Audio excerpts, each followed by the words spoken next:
Halo semuanya, selamat datang kembali. Jadi di video kali ini saya akan bahas mengenai Bitcoin, Ethereum, total market cap crypto, kemudian Bitcoin dominance. Oke, saya akan mulai dulu dari chartnya Bitcoin ya. Karena kalau kita perhatikan, Bitcoin sebentar lagi juga akan breakout dari area all-time high-nya. Area all-time high-nya ada di sekitaran 65.000 ya. Jadi kalau nanti harganya udah break dan close di atas area tersebut, itu artinya all-time high-nya sudah berhasil di break. Minggu ini bisa dikatakan sebagai minggu yang lumayan krusial ya, dan masih ada 4 hari lagi sebelum penutupan candle mingguan.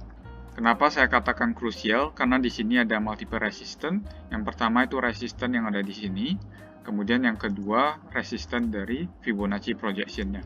Jadi sebenarnya harga udah mencapai ke area resistance tersebut. Nah, tapi dalam jangka waktu dekat mungkin 1 atau 2 hari, saya mengekspektasikan harga akan overshoot dari area all-time high ini. Tapi mungkin hanya overshoot sementara, kemudian kita balik kembali. Nah, itu view saya untuk chartnya Bitcoin di time frame weekly. Oke, kita coba lihat juga di time frame daily-nya. Di time frame daily sebenarnya masih belum ada banyak perubahan ya, dan tren saat ini masih cukup bullish, dimana kalau kita perhatikan ya, dimulai dari akhir September kemarin, bullish trend-nya mulai terjadi. Dan seperti ekspektasi, bulan Oktober penutupannya potensially bakal positif. Nah, sekarang saya akan coba predik kalau kita berhasil breakout dari all-time high, target selanjutnya itu di mana.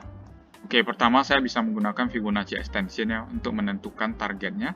Oke, jadi kalau menggunakan Fibonacci extension, ini ketemu target ada di sekitaran 75.000. Ini bakal menjadi target pertama yang krusial, kemudian 87.000. Nah, target 1,618 Fibonacci extension ini biasanya sering menjadi target untuk wave 5. Jadi ini berpotensi menjadi target yang patut kita perhatikan juga. Jadi ketika harga nanti berhasil breakout dari 65.000, target yang perlu kita perhatikan itu ada di 75.000 dan 87.000. Tapi kalau teman-teman mau coba target yang lebih dekat lagi, ini bisa di sekitaran 70.000 ya. Jadi ini juga bisa dikatakan sebagai satu target krusial buat Bitcoin. Nah, jadi itu 3 target pentingnya buat Bitcoin ketika nanti all-time high-nya berhasil di-break. Saat ini saya lebih melihat bullish skenario, kalaupun nanti terjadi koreksi, saya mengekspektasikan koreksinya harusnya tidak bakal jatuh di bawah 52.000 yang ada di sini. Selama koreksinya tetap bertahan di atas area ini, itu masih bisa dibilang sebagai koreksi yang sehat ya, atau normal. Oke, jadi kurang lebih mungkin view saya buat Bitcoin seperti ini. Selanjutnya saya akan bahas untuk total market cap crypto ya. Oke, ini merupakan chart weekly dari total market cap, dan kalau kita perhatikan, ini seperti ada pattern dari cup and handle. Dan saat ini ada potensi kita udah berhasil breakout dari area resistennya. Dan biasanya ketika kita berhasil breakout, maka ada potensi kenaikan sepanjang cup yang ada di sini bisa terjadi.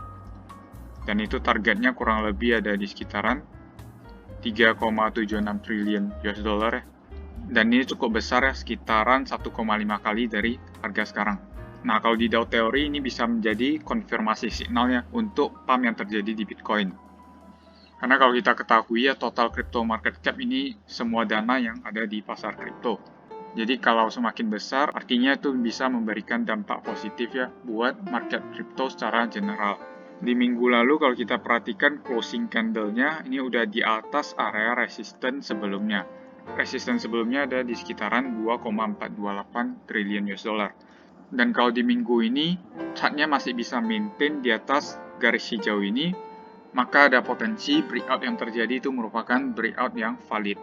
Oke, jadi kurang lebih mungkin seperti itu analisis buat total market cap crypto. Selanjutnya saya akan coba analisa untuk Bitcoin dominance ya, untuk melihat kemungkinan besar kapan altcoin-nya bisa mulai pump. Oke, jadi ini merupakan chart weekly dari Bitcoin dominant, dan kalau kita perhatikan saat ini persentasenya udah berada di area resisten kembali. Jadi ketika harganya berada di area resisten, kita bisa ekspektasikan penurunan terjadi kembali ya untuk retest ke support. Tapi ada sesuatu yang perlu teman-teman antisipasi juga, karena kalau saat ini di time frame weekly kita bisa perhatikan ini ada potensi dari double bottom pattern. Tapi selama neckline-nya belum di break, ini masih belum bisa dikatakan sebagai double bottom. Nah, jadi selama neckline-nya belum di break, kita masih bisa ekspektasikan adanya sideways ya di range 40-47%. Nah, kalau kita perhatikan untuk Bitcoin dominance-nya secara makro picture-nya, Ini ada potensi menjadi harmonic pattern ya, dan kalau digabungkan dengan RSI ini juga ada bullish divergence, yang artinya potensial double bottom ini bisa saja berhasil. Nah, tapi menurut saya walaupun nanti double bottomnya berhasil, kita perlu ketahui kalau tren Bitcoin dominance saat ini sedang berada di downtrend, yang artinya kita masih bisa ekspektasikan penurunan untuk kedepannya. Biasanya altcoin itu bakal eksponensial di bulan Desember atau bahkan Januari ya, tapi di bulan November biasanya udah mulai mengalami kenaikan. Oke, selanjutnya saya akan tentuin targetnya kalau nanti double bottomnya beneran terjadi. Nah, ini juga target yang udah saya sebutkan dari lama, ini ada di sekitaran 52,74%. Jadi saya akan buatkan satu skenario di mana Bitcoin-nya bisa menguat kembali sampai Bitcoin dominasinya ke sini, setelah itu koreksi.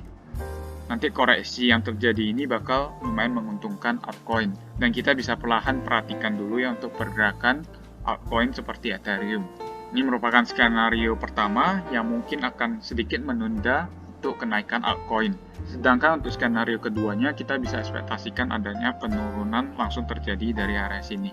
Bahkan kita bisa turun di bawah area 40% ini. Nah, ini pastinya merupakan skenario yang ditunggu-tunggu ya sama altcoin holder. Tapi kita juga harus stay objektif ya dengan apa yang terjadi di market. Oke, jadi kurang lebih mungkin seperti itu buat analisa di Bitcoin dominance. Selanjutnya mungkin saya akan sedikit berikan analisa buat Ethereum ya.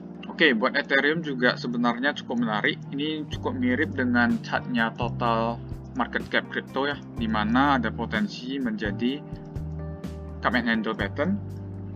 Dan biasanya kenaikan yang kita ekspektasikan itu sepanjang cup yang ada di sini. Dan ini kurang lebih akan bawa Ethereum ke sekitaran $6.200. Nah, ini merupakan target kurang lebih dalam beberapa minggu sampai bulan ke depan. Menurut saya sangat mungkin terjadi ya. Kalaupun nanti Bitcoin dominance masih mengalami kenaikan, mungkin kita bisa ekspektasikan harga membentuk double bottom di area sini sebelum pada akhirnya breakout. Nah, ini merupakan skenario yang perlu kita perhatikan juga. Jadi targetnya kurang lebih nanti ada di $3.000 lagi kalau terjadi seperti ini.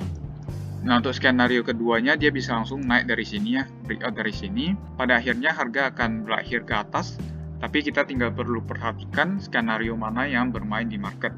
Jika breakout langsung terjadi ya kita bisa langsung saja entry dengan target di sekitaran 6.200. Sedangkan kalau terjadi koreksi lagi, ya itu juga bisa menjadi kesempatan yang baru lagi buat kita entry kembali. Dan ini semua sangat bergantung pada chartnya Bitcoin dominance nantinya, apakah double bottomnya berhasil terjadi atau malah menjadi sideways besar.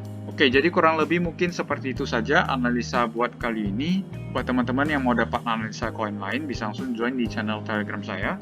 Linknya ada di deskripsi. Jadi sekian saja untuk video kali ini. Terima kasih sudah menonton. Sampai jumpa di video berikutnya.